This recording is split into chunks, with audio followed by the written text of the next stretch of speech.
How to find liked posts on Instagram. Now that's I'm going to show you guys in this quick video, so let's get started right away. So to find liked posts on Instagram, what you have to do is you have to open your Instagram app, and then what you can do is you can click on your profile icon in the bottom right corner, and then you come to your profile page. Then what you can do is you can click on the three horizontal lines in the top right corner, and then you can see this pop-up menu appears. From this pop-up menu, click on the settings in the top, and then you can see the account settings on in these options.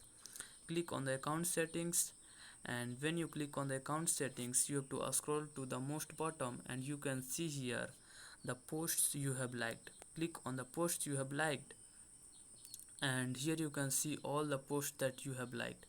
You can open all the posts. So let's see, I open this post, so you can see the post that you have liked.